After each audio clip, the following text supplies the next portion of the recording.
తెలుగు ఉగాది పండగ శ్రీ విశ్వావసునామ సంవత్సర పండగ సందర్భంగా పంచాంగ శ్రవణ మహోత్సవ కార్యక్రమంలో ధనుసు రాశి వారికి ఆదాయ వ్యయం ఎలా ఉండబోతుందో, ఆర్థిక పరిస్థితి ఎలా ఉండబోతుందో ఈ వీడియోలో సవివరంగా సంపూర్ణంగా తెలుసుకుందాం.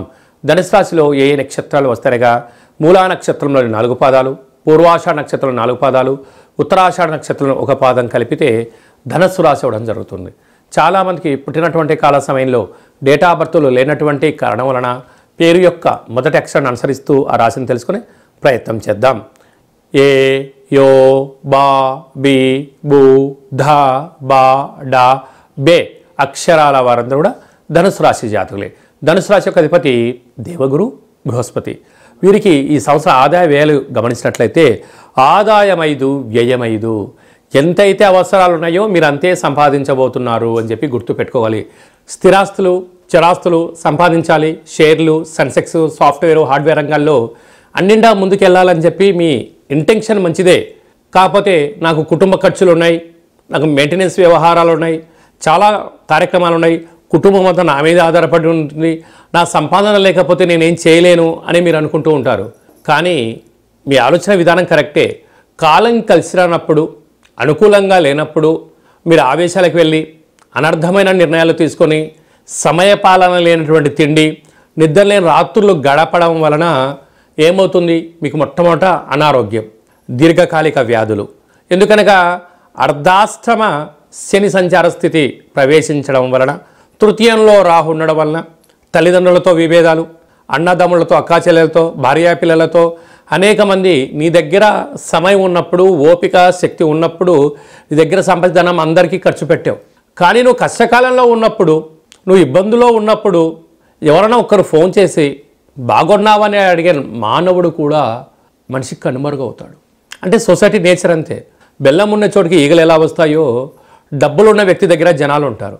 ఒక్కసారిగా నీ దగ్గర డబ్బులు లేవు, నువ్వు అనారోగ్యం పాలైపోయావు, నీకు జనాల అవసరం ఉంది, భార్య పిల్లలతో అవసరం ఉందని నీకన్నా ముందుగా వాళ్ళే పసిగట్టి నేను ఫోన్ బ్లాక్ చేయడం కానీ, నీతో అంటి ముట్టినట్టు వ్యవహరించడం కానీ, నువ్వు మాట్లాడితే ఎక్కువ డబ్బులు అడుగుతావో అని చెప్పే పరిస్థితిలో ఉండడం వలన మిమ్మల్ని వాళ్ళు ఇవ్వకపోగా మిమ్మల్ని మానసిక క్షోభకు గురి చేసే పరిస్థితి అవుతుంది.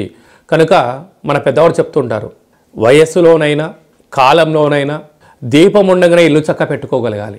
చక్క పెట్టలేకపోయావు కనుక బంధుత్వం అని, ప్రేమానురాగాలని అనే దానికి నువ్వు పెద్దపీట వేసినను భార్య అయినా, అందుకే మన పెద్దవారు చెప్తారు, భార్య గడప దాకా, కొడుకు తలకొరి దాకా, బంధుమిత్రులు చితిదాకా అని అంటూ ఉంటారు. ఈ సామెత ధనుసు రాశి వారు బాగా గుర్తుపెట్టుకోగలగాలి. కనుక వీలైనంత వరకు ధర్మ మార్గంగా ఉండడం, ఆధ్యాత్మిక చింతన ఉండడం, తప్పకుండా సూర్య నమస్కారం చేయడం, ప్రతిరోజు శని హోరలో మౌనంగా ఉండడం, ఆత్మ పరిశీలన, ఆరోగ్యాన్ని కాపాడుకోవడం, వేలకు తిండి, వేలకు నిద్ర, వేలకు ఆసన కార్యక్రమాల్లో పాల్గొనడం వలన, ఏకాగ్రత వలన, మనశ్శాంతి వలన, సత్ప్రవర్తన వలన, ఉప ఆవాసం వలన, మంచి స్నేహం వలన, సత్సంబంధాలను మెరుగుపరచుకోవడం వలన ఎలాంటి వాటిని వచ్చినా కూడా మనోధైర్యంగా ఎదుర్కొనే శక్తి మీకుంటుంది. 24 గంటలు నా భార్య, నా కుటుంబము, నా ఫ్యామిలీ, నా వ్యవస్థ, నా వ్యవహారం అనుకుంటున్నంత వరకు నువ్వు భ్రమలో బతుకుతున్నావు అని చెప్పి ధనుసు రాశి వారు బాగా గమనించాలి. ఎందుకనగా ఇన్ని సంవత్సరాలు భార్యకు భర్త, భర్తకు భార్య, పిల్లలు, బంధువులు, మిత్రులు, స్నేహితులు, సన్నిహితులు అందరూ కూడా తెలివిగా నిన్ను వాళ్ళు సద్వినియోగపరుచుకున్నారు. కానీ నువ్వు కూడా ఏమనుకున్నావు? ఓపిక ఉంది కదా, శక్తి ఉంది కదా, డబ్బులు ఉన్నాయి కదా అని చెప్పి అలా పంచుకుంటూ వెళ్ళిపోయావు. అదే నీకు ఒక్కసారి ఇప్పుడు అవసరం వచ్చింది, ఒక్కరు కూడా నీ మాట వినే పరిస్థితి లేదు. అంటే శ్రీ విశ్వావసునామ సంవత్సరంలో రాజు రవి భగవానుడు అవ్వడం, గ్రహ గమనాల్లో 18 సంవత్సరాల తర్వాత 3వ స్థానంలోకి రాహు రావడం, 30 సంవత్సరాల తర్వాత అర్ధాష్టమ శని సంచార స్థితి ఉండడం, సప్తమంలోకి 12 ఏళ్ల తర్వాత దేవగురు బృహస్పతి రావడం, అలాగనే భాగ్యంలోకి 18 సంవత్సరాల తర్వాత కేతు భగవాన్ సంచలన, గ్రహాలు అంతగా యోగించడం లేదు. కనుక యోగం అనుకూలంగా లేనప్పుడు మౌనం, ప్రశాంతత, ఆరోగ్యము, ఏకాంతము, అలా భగవంతుడికి సేవ చేసే సమయం ఆసన్నమైందని చెప్పి గుర్తుపెట్టుకోగలగాలి.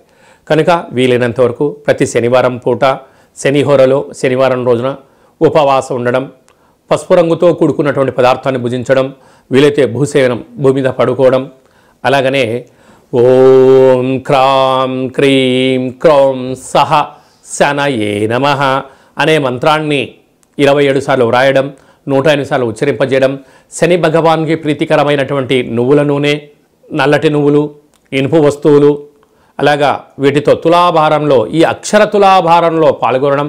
అక్షర తులాభారం అనగా ఈ మంత్రాలన్నీ కూడా రాసి ఒక త్రాసులో కూర్చోబెట్టి, ఒక త్రాసులో శని భగవాను కూర్చోబెట్టి తులాభార మహోత్సవంలో పాల్గొనడం వలన, అనగా కష్టకాలంలో ఇబ్బంది కాలంలో ఉన్నప్పుడు దైవనామస్మరణ, ఆధ్యాత్మిక చింతన ఎప్పుడైతే మనం చేస్తామో భగవంతుడు అనుకుంటూ ఉంటాడు, నన్ను స్మరిస్తున్నాడు కదా, నేను అతన్ని కాపాడే బాధ్యత నాదే, అది మనోధైర్యాన్ని ఆరోగ్యాన్ని ప్రసాదించాల్సిన బాధ్యత నాది అని చెప్పి భగవంతుడు అనుకుంటాడు. ఎందుకనక ఆ భగవంతుడికి మీరు అక్షర తులాభార కార్యక్రమంలో పాల్గొంటున్నారు. ఇన్ని వేల వీడియోలలో ఈ వీడియో మీరు చూస్తున్నారు అన్నట్లయితే శని భగవానునికి సేవ చేసే సమయం ఆసన్నమైంది. శని భగవాను మిమ్మల్ని ఆశీర్వదించడానికి సిద్ధంగా ఉన్నాడు. కనుక అక్షర తులాభార మహోత్సవంలో పాల్గొందాం, కష్టాలను దూరం చేసుకుందాం, అనారోగ్యాన్ని దూరం తీసుకుందాం, ప్రతిదాన్ని సమస్థితిలో తీసుకొని అఖండ ఆయురారోగ్యాలు పొందుదాం. అలాగనే సాఫ్ట్వేర్ ఉద్యోగస్తులు, హార్డ్వేర్ ఉద్యోగస్తులు, స్వయం వృత్తులు, పత్రికా రంగాల్లో ఉండబడిన వారు, సినిమా రంగాల్లో ఉండబడిన వారు, చలనచిత్ర రంగంలో యూట్యూబ్, వాట్సాప్, ఫేస్బుక్, క్రియేటివిటీ రంగాలుగా ఉండబడిన వారందరికీ చాలా అప్రమత్తత అవసరం అని చెప్పి గుర్తుపెట్టుకోగలగాలి.